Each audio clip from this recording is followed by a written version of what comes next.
consumer and how our industry can best serve them. Today we're going to hear from HFN on their annual Housewares Consumer Speaks research, followed by what we know will be a very spirited panel discussion.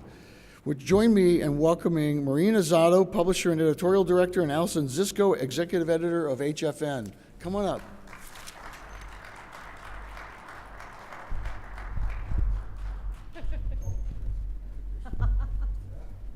Don't take my notes. Good morning. And you are hearty souls indeed. We appreciate you being here. And so I'm the warm-up act. I'm really going to set the stage and talk a little bit about some of the data and insights that we found with our consumer research on housewares. But really the main act here is going to be our panel discussion. We have a tremendous roster of retail experts moderated by Allison Zisco, and they'll be coming up. I'm going to present for about 20 minutes. We'll have a panel discussion for about 30 minutes, and it'll allow about 10 minutes for Q&A.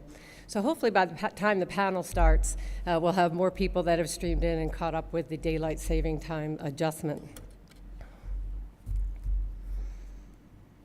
So I always think it's a good idea to look at the generations in terms of their ages. We tend to talk about them in abstraction, about Gen X or Gen Z, but how old are they now? So sometimes we lose sight, they age with time. Our millennials are about 20 to 36 years old. Gen X is about 37 to 52. Boomers we're probably pretty familiar with, 53 to 71, and of course our silent generation, or the great generation, 73 plus. But keep an eye on your Gen Z, because they're an up-and-coming and very interesting generation. I think they're going to be a little more traditional than the millennials, and so keep them in your sights as you do your own segmentation research. So I'm presenting a little bit of data from our February study. If you get our issues, it's in the February issue in more detail. I'm going to give you the top of the waves. We rotate the categories every year, so what I'm going to focus on here are food processors, bakeware, kitchen tools and gadgets, coffee makers, and a little bit on smart home. I'll be doing a more in-depth presentation on smart home in the Smart Home Pavilion later on today. There's a whole roster of great presentations there, so please join us if this is a category that interests you and you're seeing some traction in your stores, or if you're a manufacturer and you are playing in this space.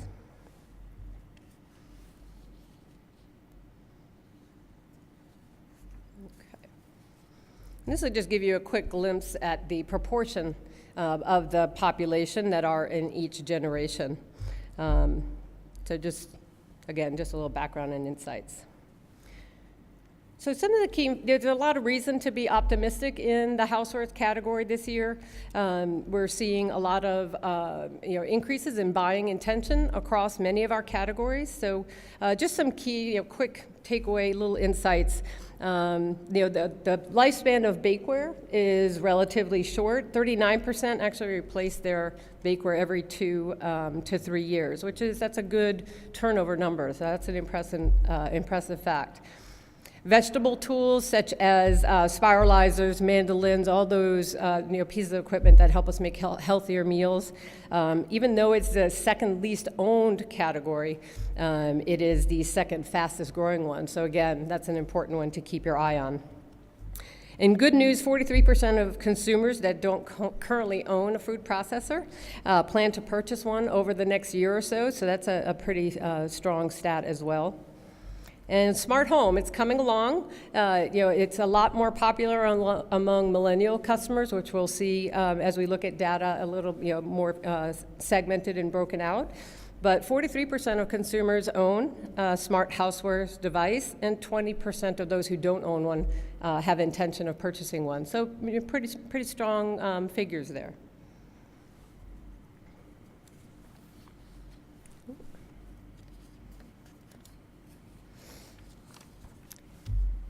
So if you look at food processors, we tend to look at things about in categories about their features, their most important features to consumers, and then also attributes.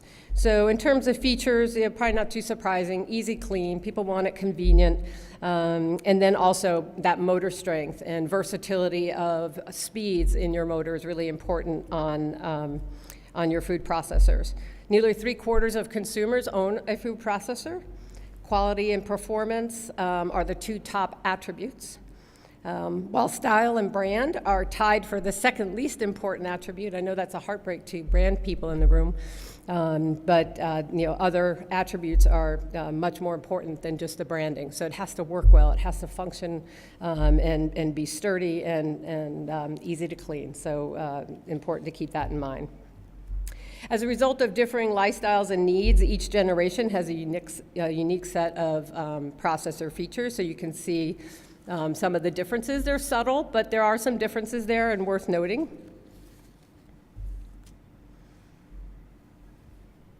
And nationally, 54% of consumers are most likely to purchase a food processor online.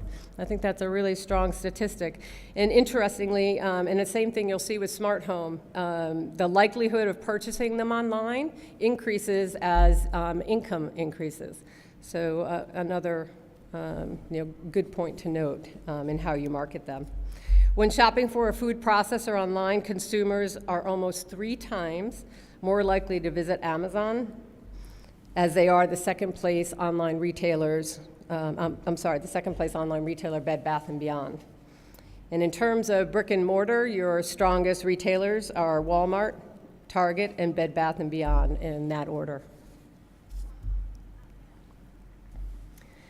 Bakeware material, I mentioned the lifespan of bakeware is relatively short. That number is even higher for millennials. So 39% on average replace their bakeware every 2 to 3 years, where for millennials it's 46%.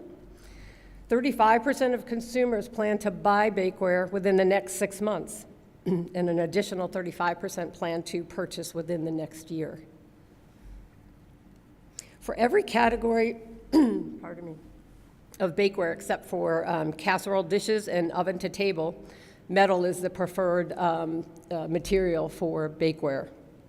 56% of consumers prefer their casserole dishes be made of glass, and 46% of those prefer ceramic for oven to table pieces.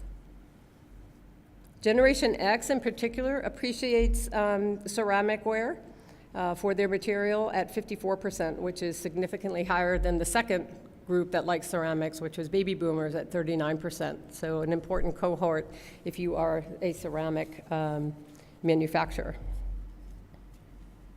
Let's move to bakeware. Doesn't that look yummy? So quality and good value are the 2 most important attributes that consumers look for when purchasing their bakeware. The most desired features are ease of cleaning, again, 92%, and capacity. The size of the bakeware that they're purchasing. Kitchen tools and gadgets. When it comes to this category, knives still reign supreme. 94% of respondents own them, and 47% actually plan to buy them this year. We talked earlier about how important vegetable tools are, and they're even more important to millennials. Half of them plan to purchase them this year. Significantly more than the 32% of Gen Xers and 28% of baby boomers. So here this breaks it down by buying intention. Again, knives lead the pack with 47% planning to buy them in the next year. Number 2 is veggie tools, again, coming up very strong. And number 3 is barware tools, because we all like to have fun and have cocktails, right?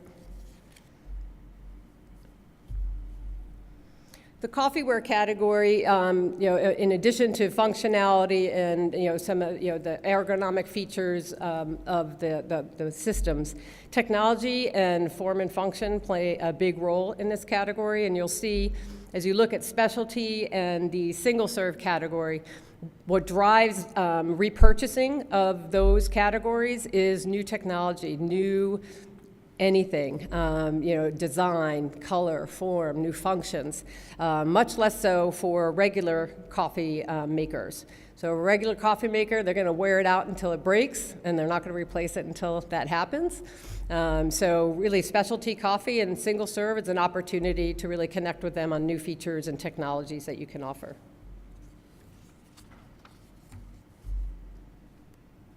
And then we'll look at smartwares. This is interesting. So we'll talk a little bit about the definition of a smart houseware device. We would include voice assistants such as Amazon's Alexa and other Bluetooth Wi-Fi enabled household appliances that are programmed and controlled remotely, such as coffee makers, slow cookers, also lighting, and what is not covered here, but we consider a smart home is also security and other features that we're seeing used around the home for a variety of purposes.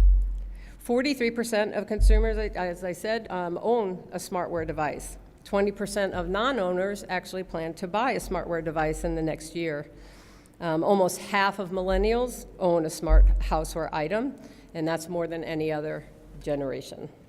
And they seem to show a lot of interest in new product introductions in this area.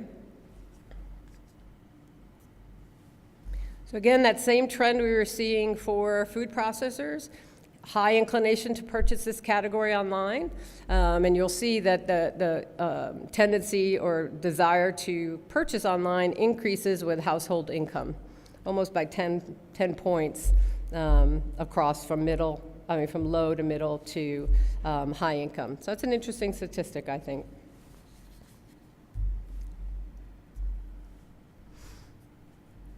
So this looks at purchase intentions. So this is like, 3/4 of consumers who own a smart houseware device have a voice assistant, such as Amazon Alexa or Google Home, making this one of the most owned smart products.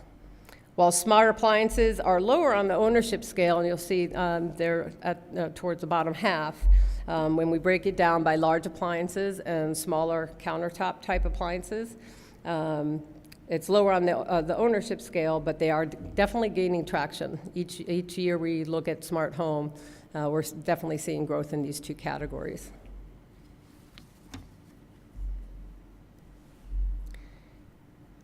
So this is kind of staggering. Nearly 90% of consumers who purchase their smart housewares products online did so where? Anybody have a guess?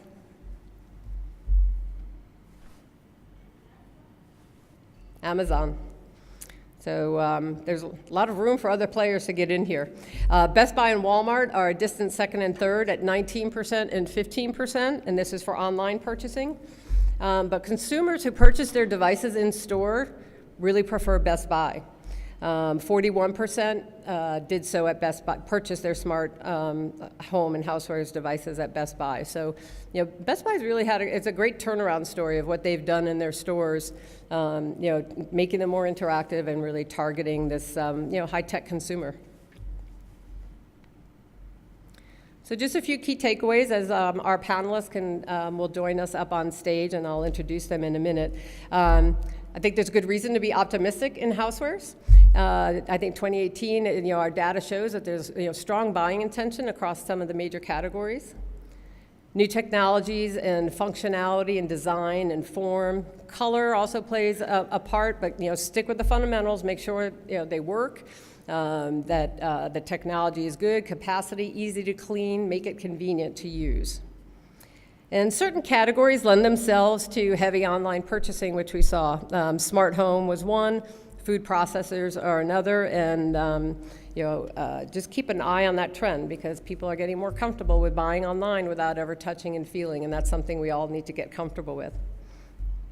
And then I would say we didn't talk about this category much, but it's exploding, and on your chairs is the March issue of the HFN for the show here, and it's called Pot Power. And it's all about Instant Pot, and how they just took the industry by storm over the past couple of years, and the whole multi-cooker category is certainly on the rise and growing.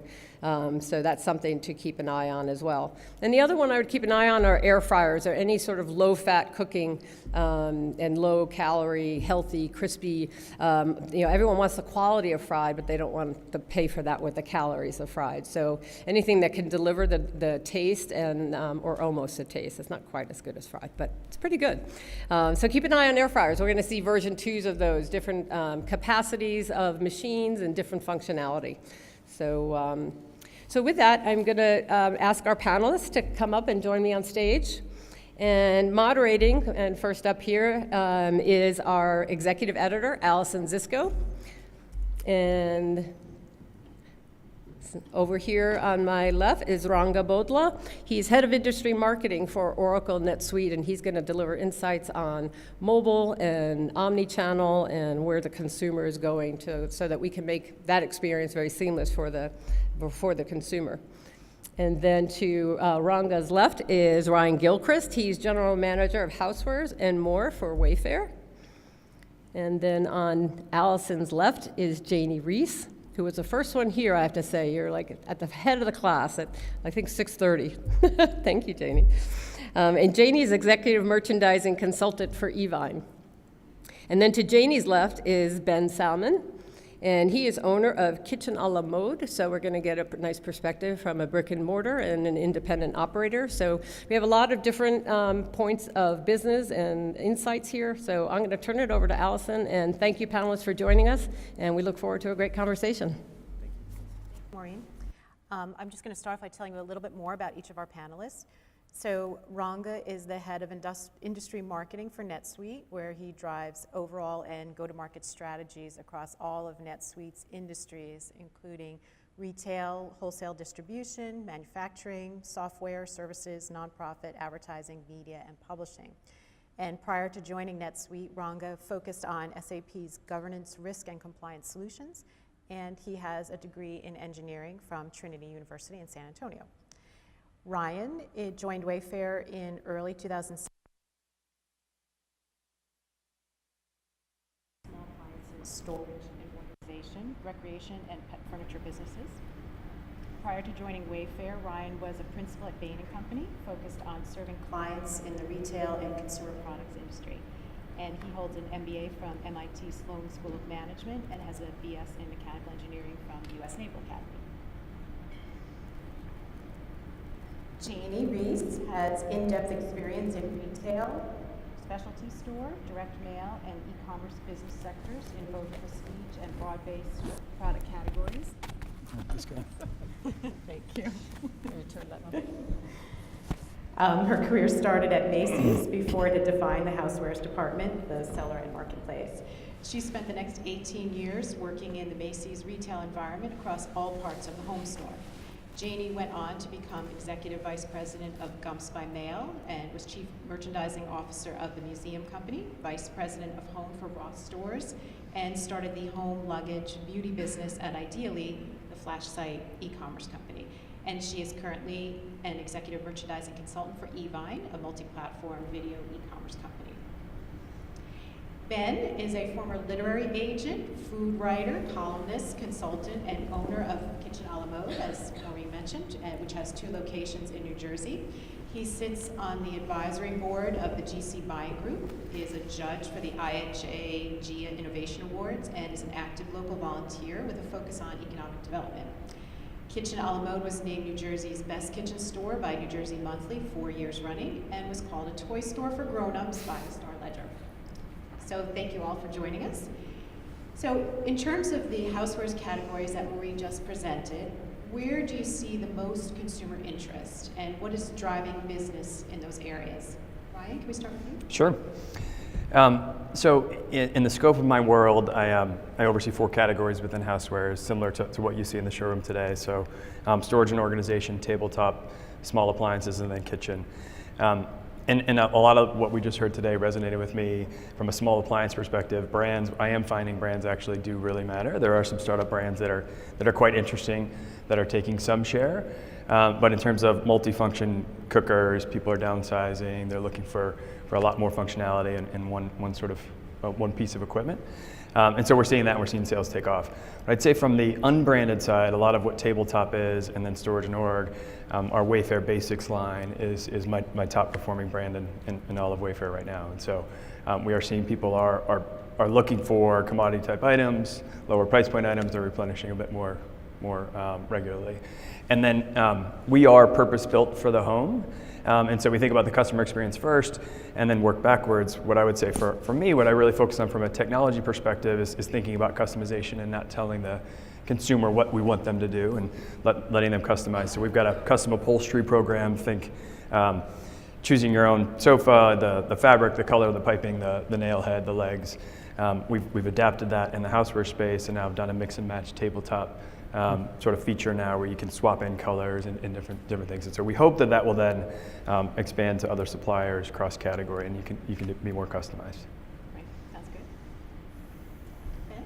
Yeah, I mean, I'll say that Maureen made my heart flutter a little bit when she said that brands don't matter as much to the consumer, because I do find, especially in the small electrics world, if actually really in most anything, unless we're talking gift, if the consumer knows what they want, they're not coming to my store. They're not, in fact, and they're probably not going really anywhere but clicking onto Amazon, not even the rest of the online stores. They're really, if they know that they want a Cuisinart 12 cup, and they're good, they're just, why bother coming? They're just gonna, 3 seconds from now I can have it and it's gonna be in my house in 48 hours. So where I actually can matter is when the consumer doesn't know what they want. And that's really what does well for us. And then what I'm also finding in this space is people are buying a lot less for themselves and a lot more for other people. And my gift business among all categories is just skyrocketing. And what type of products are they buying as gifts? Pretty much anything. And oftentimes, come in saying, such and such wants a multi-cooker, which one should I buy? But getting pretty specific and getting sometimes into like, I'm okay, and this isn't my category, but you know what? Fine, I want a good ironing board, right? Like it's, people are okay getting practical gifts now. Janie, what would you say the experiences at Evine? I think the experiences at Evine are interesting because I think building a brand from the bottom up and creating your own brand is one of the most exciting things to do. And you need to have a platform to do it. And you need to have professionals who can basically take it across the line in order to have the consumer understand that we believe in this brand and really getting behind it and not having one product or two products, but having a whole category of products. One of our most successful brands at Evine is Cook's Companion, and it's become kind of like a national brand for us that is proprietary to us, and it's done an amazing job. But on the other hand, selling brands like Cuisinart or selling brands like Keurig or any other brands, it's exciting because the marketing's already done for you. So you don't have to think about it, So there's the fun part of building the brand, and then there's the instinctiveness of knowing that a brand is going to sell because it does have the name. Now, speaking of brands, do you find yourself marketing different brands to different generations, or is that pretty agnostic? Is it a price-based thing? I kind of think that the millennial generation has done their homework, and they have done their homework so well that they're looking for the experience, and they're looking what the brand brings to an experience rather than who the brand is.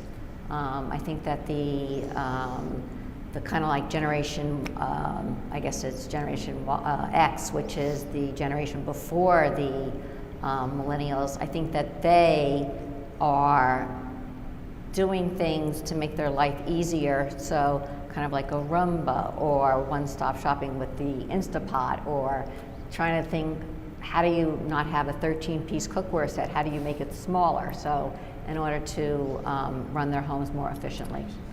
In my store, the most important brand is mine.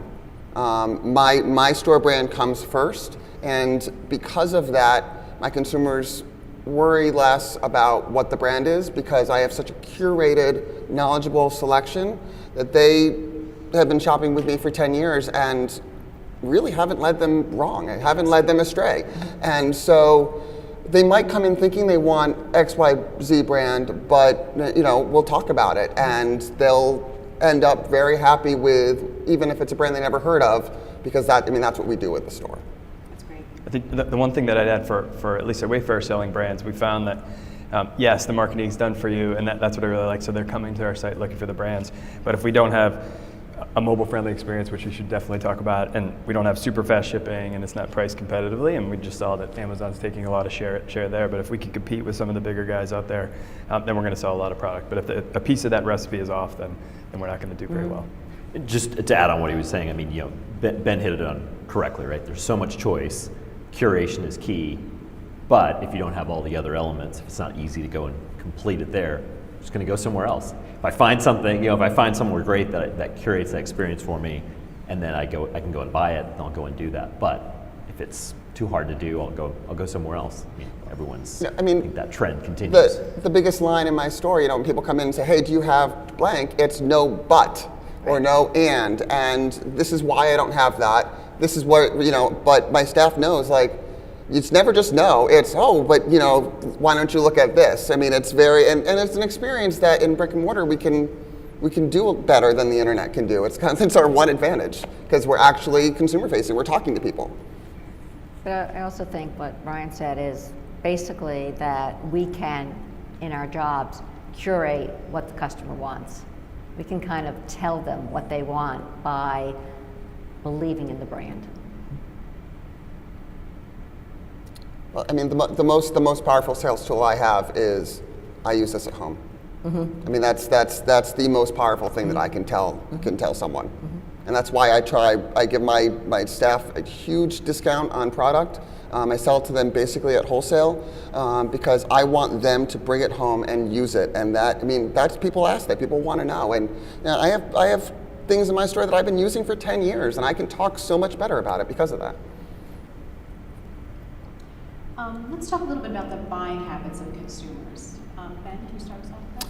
Yeah, I mean, that really is, and I hit upon it a little earlier. It's very much, I can only corner the market when people don't truly know what they want. Like so some of the big brands aren't doing as well for me anymore because people are, hopping onto Wayfair to go do it. They're already, they know a brand, they see it, they click, they go on, they click, they're good. So they come to me for discovery, and for knowledge and whatnot. I am definitely finding that in our kind of gourmet housewares world, we're moving a lot into gift, and gift is moving a lot into housewares, and it's my business. My tabletop is exploding right now, and I am bringing in any kind of fun, cool, different pottery, anything I can bring in. I'm beginning to start saying, I know a lot of kitchen stores that have had a lot of success with socks, right? And so it's, what can I get away with? Still stay with my core competencies, but while they're there, can I sell them a pair of reading glasses? And can I make it relevant by saying, hey, better to read your recipes with? How can I? And so what I find a lot of stores are doing is, we're actually, when it comes to the essentials, we're paring down our assortment pretty significantly. I'm not selling 5 can openers anymore. I've really curated that down to 2. I'm not doing 12 peelers. I've curated that down to 3 or 4, and made a lot more room for gifts, because that's, people, when you try to go online and you don't know what you want to gift somebody, you can end up down like a 3-hour rabbit hole of and then end up not even knowing. But you actually can save time. Whereas if you know what you already want, you save time by ordering online. But if you don't know what you want, you can actually save time by going in a store and walking and getting inspired. And that's where the brick and mortar experience is always going to be relevant to some degree. Janie, what are the buying habits of Evine customers? I think they're very different than the brick and mortar experience or the online experiences, because we give them live what's going on. There's no prep for it. It's all in, like on a Sunday morning we'll have a sizzle for 3 hours and we're selling product in, I think somebody mentioned, I think it was Maureen, the air fryer. I mean, you just can't keep air fryers in stock. I mean, whether it's a small one or whether it's the largest one, and whether it's a celebrity behind it or whether it's a home brand, I think that, meaning a proprietary brand, I think that just hitting it all the time and being able to get it across to the consumer of how it works is very important for us.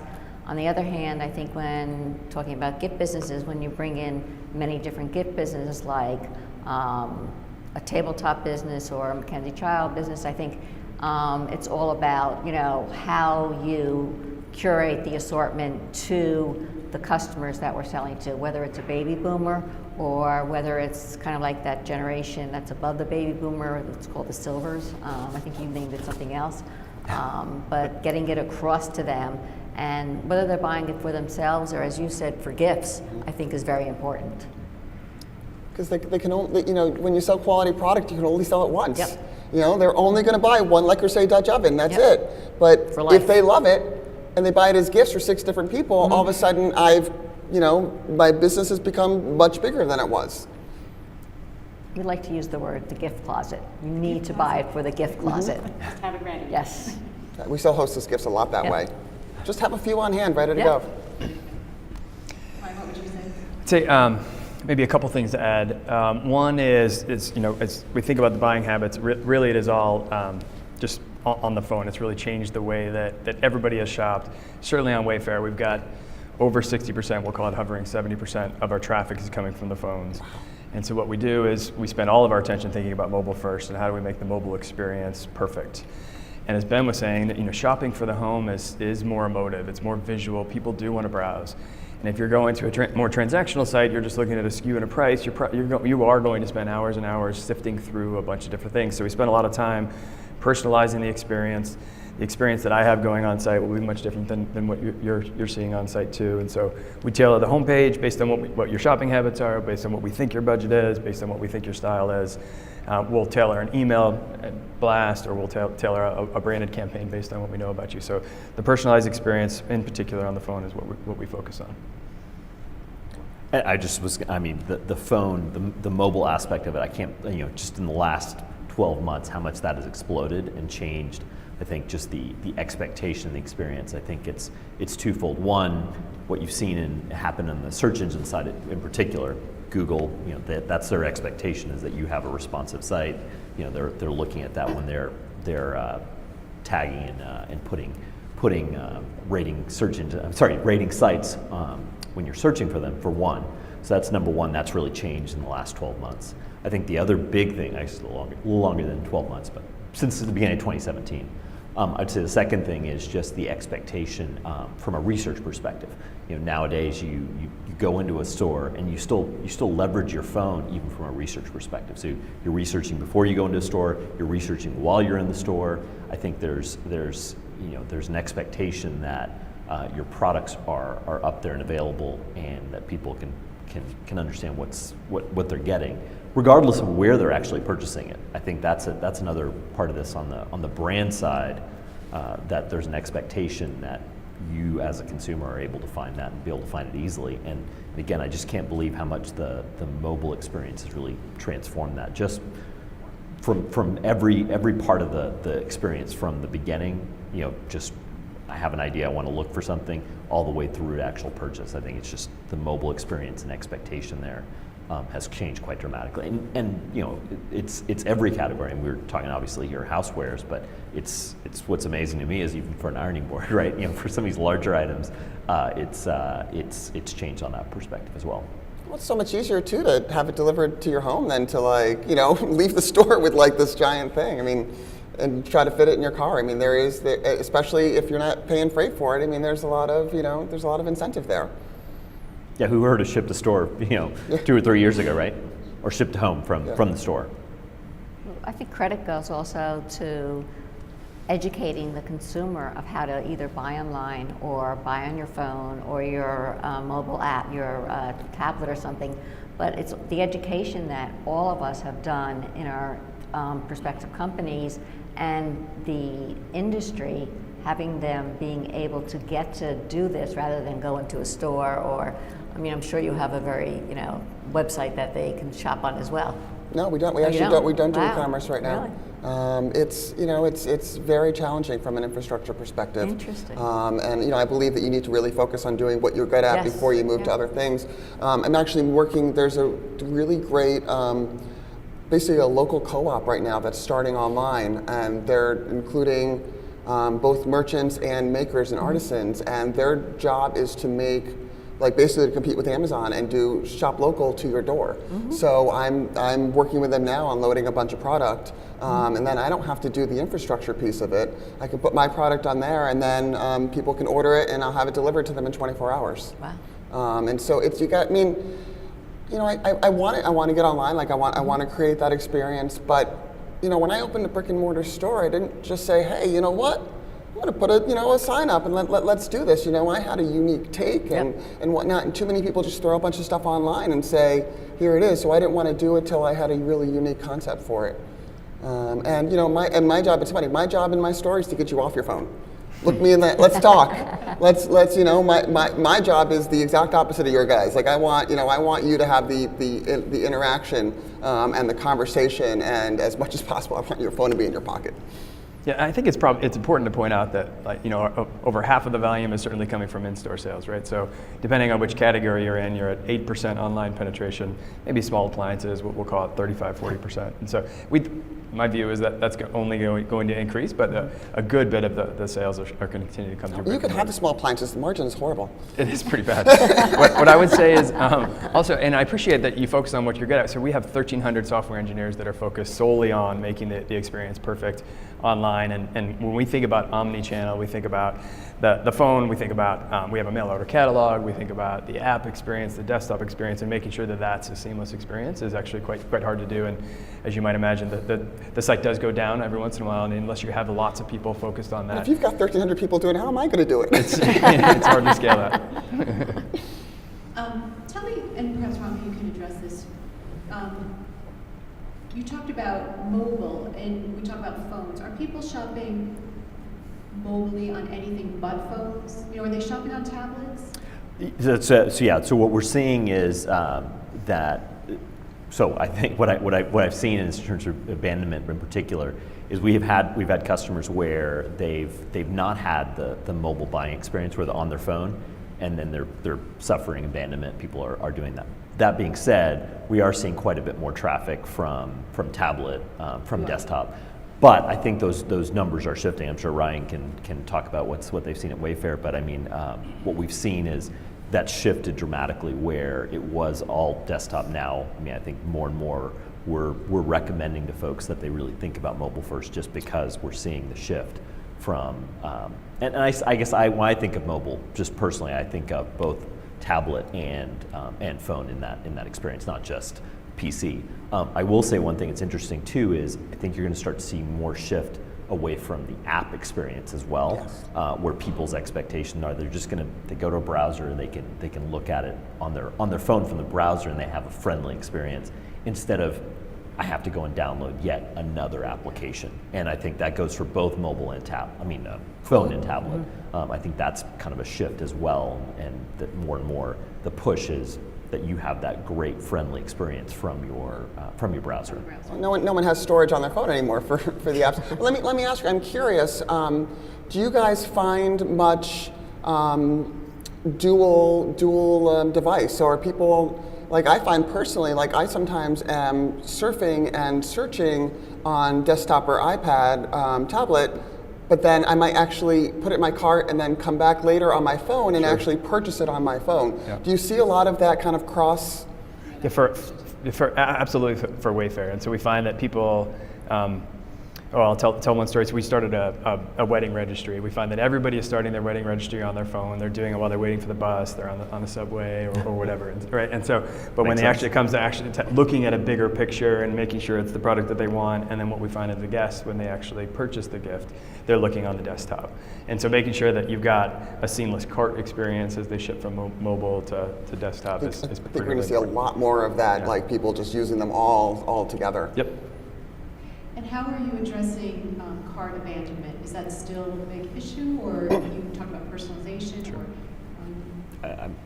I'll start. I mean, we're seeing that continue to be a big thing. I think there's an I think it's almost like consumers have been trained that if they're looking at something, they almost expect to get an email. So the sites that aren't doing that, so they're missing out on an opportunity, frankly. I think it's not at the point of. I personally don't believe it's not at the point of annoyance. There's some vendors and sites that aren't doing this well, and that's annoying when they don't take advantage of the fact that hey, I've seen you've already looked at these products, and they're not taking advantage of the technology that's available today to enable them to do that. I think that's actually more frustrating to consumers than the ones that are doing it right. It's like, hey, I saw you were looking at this. Here. It doesn't even have to necessarily be a promotion, right? But here's some more information about that. You may also consider these other items. I think that side of things is extremely valuable. I think some sites are missing out on that. I don't know, Brian, do you want to add anything to that? We think a lot about this, and we measure it quite a bit. Cart abandonment on the phones higher than you would expect on desktop, just as we talked about before. But we do have a personalization engine that we think it's a very good indicator that they're ready to buy. They're at least in market, and so if they abandon a cart when they're looking for glassware, maybe we'll serve up dinnerware or something that would complement that in order to increase the conversion. The reality is, online, and Ben, people come in your store, your conversion of people buying is probably quite high. Online, it's quite high. It's very quite high, low, actually. it differs by device, and so the app, the conversion is quite high because we have a high intent customer. They're usually a Wayfair loyalist. They come in. And they know Wayfair for what they know what they're looking for. Somebody who's coming on mobile web, the conversion is lower, and so we spend a lot of time and energy and figure out how to personalize that experience to get people to convert at a higher rate. I think the whole favorite system or putting things on a list is kind of flawed right now online, and I think a lot of people use their cart as a bookmark, not to purchase, but to put aside. Or we're talking about an item, I'm like, that's really interesting, and I'll go and look on it. And then say, I don't want to forget this, let me put it in my cart. And I think that there needs to be a better system for that.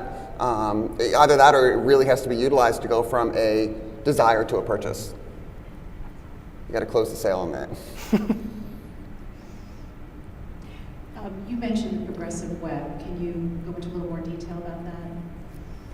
Sorry, say that one more time. Progressive web, Ryan, you mentioned it. I'm actually not sure what progressive web means. Did I mention that? I thought you did, I'm sorry. The progressive mobile web, putting like app-like features on a desktop. Oh, sorry. I was meaning more that just that people are more moving the alpha, the application, and moving more into having a mobile-friendly experience. So you can just go through their browser. Is that what you're describing? Yeah. No, I'm seeing that more and more. I mean, I think Ryan made a good point, which is it's not to say that an app is not important, and I think some people are that's still an important thing that sites need to have. But I think what is driving some frustration is when you don't have a mobile friendly experience, you only have the app experience, and you have to drive people to get to the app to either get certain benefits or things like that. I think that was more of what I was describing as being I think a shift, and in particular where if every time you go to a site it's like, oh, you got to go to the applications. I don't have space on my phone to download this, or I don't want to go and download yet another application. I just want to be able to have this experience and do it on my phone alone. Let's switch gears a little bit for a moment and talk about some of the food trends that you see driving business. Probably hear a lot more about that over the course of this show, but what are you seeing? What's trending? I think we're really looking at bold flavors, and we're really, we're seeing people use, Christopher Kimball talks a lot about this, but you're really seeing people start instead with like the meat, they start with the spices and the herbs, and we're getting into much more international infusion, and it's not just this traditional dish, but it's this combined with this, and we're really, I think that Americans in particular we're beginning to really embrace flavor and a lot more spices and really expand what we cook in our kind of in our little realm of what we go to very often is really expanding. I think the multi-cooker, the millennials never used a pressure cooker in their life. And many of the baby boomers didn't, so their parents didn't use it, so they didn't. And like all of a sudden, there's a whole new world open to them. And they're like, oh my God, I can do dry beans now because it only takes half an hour. And each new thing, like the spiralizer, it created, you can do veggie pasta now. I'm trying to cut down on carbs. It's all kind of oftentimes very item centric, and and with that item we can create all new cooking habits for people. There's a lot of open space right now to create new cooking habits. You were saying the new spice thing that you saw, right? Yeah. It's custom. Yeah. It's a smart home. It's got like space for like 60 spices, and you can custom make your own blend. And you press the button, and it teaspoon of that, tablespoon of that, and there's your, Ben's meat blend. But what we're seeing, it's been well researched. So 2008, you had the financial recession. Folks are eating more at home. Thought maybe that would sort of bounce back, but it hasn't. It stayed, which we're quite happy about. The home meal delivery kits have really taken hold of the economy now. Sometimes it's a bit of flash in the pan, but we do see that it's prompting a consumer behavior. People are looking for the special kitchen gadget or tool, a strawberry husker or an herb shear or something like that you've never really heard of, because this home delivery kit has called for it. And so we're seeing a lot of our search behavior looking for these unique tools and things that you can help prepare those they meals. come in, they're like, it keeps telling me to haul. What do I need to do for that? And like eventually they're like, I've got to, I keep getting these instructions to do this and I don't have a tool for it. So it definitely does drive some business. Jamie, any trends that you Yeah, I think there's a couple trends out there. I think the trend, it's very seasonal. Like we just went through the Easter trend. So whether it's ham or whether it's candy or whatever it is, we go through those trends. And you're going to go through the barbecue trend. I think it's seasonally appropriate trends. But one of the things when I thought about it was two things that really have stayed with us for a while is one, having been in the past, the present, and still probably the future, is Starbucks. I mean, not specifically for my company, but in general, every generation uses Starbucks. And I think also what's been an up-and-coming trend, what I can see, is Uber Eats. I mean, that is just like taken over, like everybody's using it, even though it's an app, and yes, it does take up space and everything, but it's 1, 2, 3, and people are very satisfied with it. I mean, kids now that are in high schools are using Uber Eats to order their lunch in. I mean, it's amazing how that has really taken over. Well, people are much more likely, I think, to use apps for a service than for shopping. Yes. Which agreed. is, I see that as more of a service. Yep. But when it comes to actual shopping, if you shop at 20 stores, you don't want 20 apps on your phone. Speaking of the younger generation, any predictions of how Generation Z will shop? I mean, they're still pretty young. Most of them are still in school, in high school. But do you have any indication, or do you have any sense of how they might change things? I'll just throw out one that I think has been an interesting thing I've noticed in the last 3 months. Gamification of shopping, I think, is something that I think you'll start to see. I don't know if anyone here. What do you mean by that exactly? Well, I was going to say I recently was introduced to HQ and Cash Show. These new trivia games that people are doing. And the thing I was most surprised by, and what I hear from friends that have introduced me to it, is it's not my fellow Gen Xers or millennials that are playing this. It's the kids that are literally at 2 o'clock when they get out of school, everyone's phones go out and they're all playing this. So I think I actually see that as being, and it's a little scary actually as a parent to think of that, but I actually see that as something that we could see where there's somewhat of a gamification of the shopping experience from I don't know whether it's promotions or it's I'm not sure. It'll be interesting to see how that goes, but I see that as something I see going, just given how popular it has really just exploded amongst that group. Wouldn't it be interesting to start seeing games on retailer sites, right? Like there's got to be a lot more synergy there that can happen. It's interesting that you bring it up. So traditionally, it's been really hard for us to sell big, huge plastic bins in a storage space, so that you put in your garage or your basement. Just because you think about you're shipping a box of air, that'll take you $20 to ship it. Plus, it's a $5 item. You might as well buy it at Target or Walmart. And so we've tried to have a little bit of math game where we can have the consumer think about, I buy one for $20 and I buy two for $30, and then when you buy 6, actually it gets it's $60, right? And so it's like, wow, Wayfarers, they're not very smart with this kind of stuff. And so they try to game it, and they think they're getting one over us. Turns out that the economics work out from a ship cost savings perspective. We can still make a pretty good margin there too. So maybe there will be more games. I should think about putting a game on the site just to keep consumers engaged a little bit more. Amazon Pantry feels like that, right? When you're you're going to drive by this one item and you got to fill it with stuff. So yeah. I'm not familiar with Amazon. No, I'm just kidding. Yeah. Who are they again? Yeah. Okay, well, we just have a few minutes left, so I figured I would give the audience a chance to ask questions if anybody wants to. I'll start us off again. Elizabeth, maybe you can talk to us. We did a feature in our March issue about Ropus, reserve online, pick up in store, and we think it could have ramifications at home. That Housewares tabletop, yes, but probably even more for big Housewares tabletop appliances and items.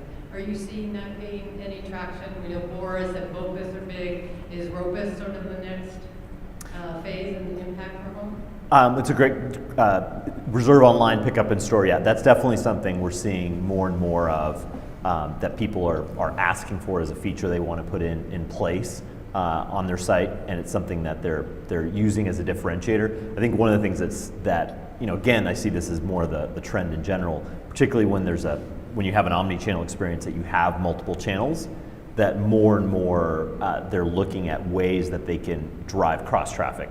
So if they have an email newsletter, they can drive people onto the site, but they can also drive them in store in some way. And Reserve Online Pickup in Store is a great example of that, where if they can get them in the store, then maybe they have a conversation, get them to put away their phone, and to have that conversation, maybe pick up something else. Not always guaranteed, but at least it's a better chance than if they just shipped it directly to you. Are any other panelists experimenting with Ropus? Is that something you're... No, but Ryan, if you want to have people pick up stuff in my store, I'd be fine with that. We have discussed opening a brick and mortar store. It's we would see that as another piece to our marketing engine and another way to expand the brand out. But maybe we should talk after this. We'll see what we can do. Definitely alliances that can happen, right, to make this a seamless experience. Any questions from our audience? I would love to know. Sorry, I'd love to know what's the incentive to buy and then pick up at the store. I don't quite get it. Like, what's the consumer incentive there? Why not just have it shipped? I think sometimes it is the idea that I could go there. I might be able to look at other things, but sometimes it's just even a size question. If I get it all the way home and it was much different than I expected. I guess why not go to the store in the first place? That's what I'm curious. Like, why are they doing this step to buy online? time and availability. We might not have the answer. What's it? Time and availability. Okay. Yeah. I just buy it and now I have it. It's taken care of. I'm going to go pick it up and try to get out quickly if I can, but get distracted by something, right? Even for smaller items, I was trying to buy my daughter some shoes. There were these gold little ballet slippers or whatever. And I know that when I've gone into the store, they weren't necessarily there. So it's like, make sure that they're there, and then. But you need them tonight, not tomorrow, not in 48 hours. Sure. You need them tonight. Exactly. Yeah. And you don't have to fight for parking or to weave through all the different traffic. Maybe they don't even have it in store once you get there. So. Yeah. It's all, I think, the convenience of it. Maureen mentioned the growing interest in coffee. If some of you could talk about coffee in your business and how the interest in craft coffee is impacting.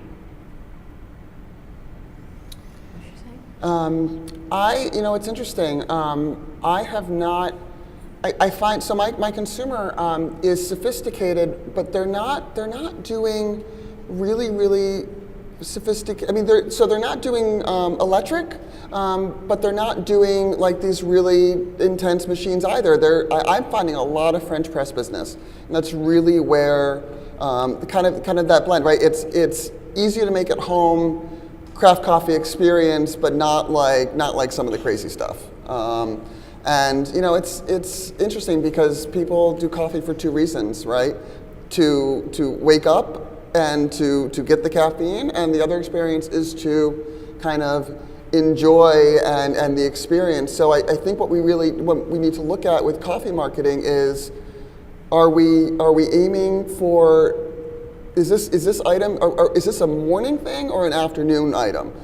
Is it an afternoon experience item, or is it something for the morning? Because they're two completely different needs. So for Wafer, what I would say from a brewer's perspective, we have seen a bit of a migration from just single serve coffee makers into multifunction. So single serve plus a 12 cup, and so I think the multifunctionality really holds true. From a selling coffee beans or pods, we won't sell the beans. We will sell some of the pods. We will do it just because as an add-on item. We want to be a good destination for shopping for everything for the home, but we think there's people that are probably better served to selling the consumables and coffee than what Wayfair's. I was going to say that the thing that we're seeing more and more of is kind of, you talked about at the beginning, just the gift side of things, where people, it's like gift packages, more putting those together so that, that experience I can provide to somebody, and not just the actual coffee beans or the coffee products, but also just the other piece of it, particularly with not the pods, but the pour overs and all the items that are part of that to make a kit. And there are other items that are part of that too, right? Like tea towels that say it's coffee o'clock, and like there's a lot of other areas that we can really do add-on sales with to kind of get into the coffee culture. Or tea. Or tea, but coffee. Anybody else? Yes. So how does like online couponing change the way either Wayfair or other online applications like Honey on Google Chrome, really changing how you're viewing consumers are, like you were saying, trying to game the company, kind of being like, oh wow, I can get this for so much cheaper, but really your margins are still okay. How are you viewing that as a new growing market for either Gen Z or the millennials? Sure. So I'll start. So we're very careful here when we think about the online couponing sites, and we know that we just don't want to train the consumer to think that there always is a better deal out there. So everybody gets the J. Crew email now, and they wait for the 40% off, and so that nobody really buys at full price anymore. We don't want to become sort of like that sort of retailer where you have to wait for this big deal. And so we find what's productive for us is we'll do a lot of research to figure out when there's new movers or new mothers, new fathers, and we think about the life events where we can actually get the payback from a customer lifetime value perspective. Registry is another example there. And so we will give coupons. We'll give a 10% off new customer coupon there, but we're pretty careful when with the other sites, and we do have an active presence to try to shut down those coupons when we see them. I would say that we are not particularly very aggressive with coupons. However, we do have a in-house credit card, and we do sometimes have a credit card, whether it's 10 or 15% off if you use our own Evine credit card. So I think that's an incentive for them to use the card, and it's interest-free, and so that's something that works very well. And it's also, I think you have to find the right time of year to use the coupon because you're using it probably against your competition. Yeah, I mean, I personally, I don't do a lot of couponing, mostly because I'm already at MAP, I'm already at aggressive pricing. I have far more overhead than the online stores do, and what I find that replaces coupons for me is customer loyalty. I don't need as many coupons to bring people in because they're probably more loyal to me than just about any other shopping experience they have. I have less of them, but they're super, super loyal. And also, I'll just add the last piece. Just we're seeing more and more the smart sites are doing it where it's either tying it to a life event, they're doing more BOGO type promotions so that they can drive more purchasing, or they're tying it back to ultimately something that they need. Right? Give your email address, get it, but not necessarily just the 40% off that we're all trained on. J. Crew and Banana Republic. My favorite is new home sales in my area. You can get a list really easily. It's all public record, and you can handwrite a little note and say welcome. That's a great idea.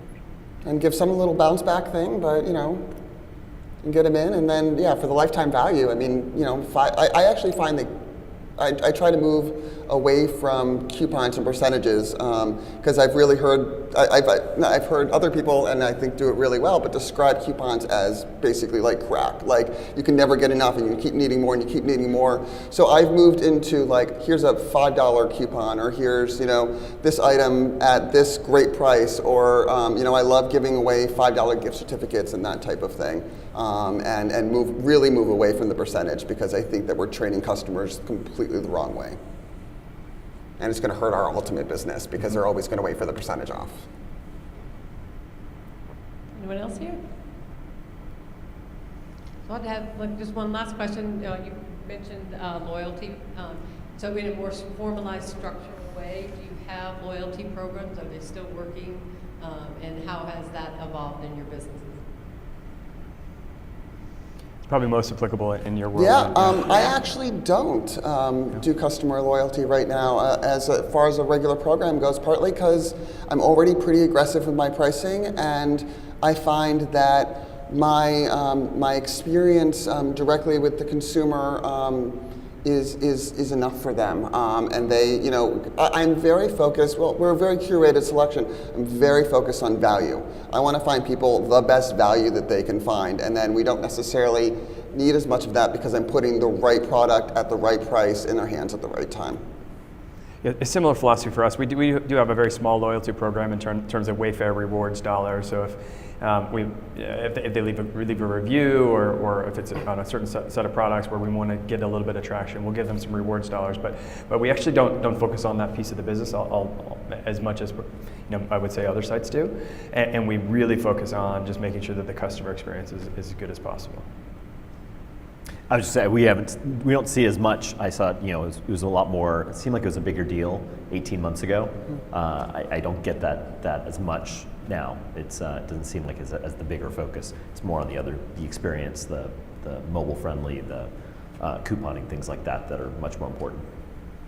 And Evine, I know that Janie, you were saying you're addressing. I mean, clearly your credit card program is one way for loyalty, but I believe your customers have a pretty loyal following of Evine. Right? Yes, So. very. But we also have what's called a subscription business. So if you're buying a certain brand that you like, whether it's a beauty brand or a cosmetic brand, you can sign up for it and you get the next set in the next 6 months, and it's automatic.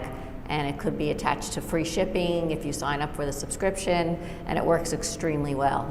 And we probably are going to move that into other parts of the business. Well, if there's no other questions from our audience, let's please give a big round of applause to our panelists and my moderator, Allison. Thank you. Just two little announcements. There is a Women in Housewares and Tabletop Breakfast that HFN is hosting Tuesday morning. All women are invited to come join the conversation, and it is going to be here in McCormick Place, room S502A. And any of you interested in playing a game here at the trade show, we have quite a few of our manufacturer partners. It's a scavenger hunt, and you could win a $600 Best Buy gift certificate or buy a flat screen TV with it. So there's a drawing if you complete the passport. So come see me if you're interested. Thank you so much, and we'll see you next year. Thank you.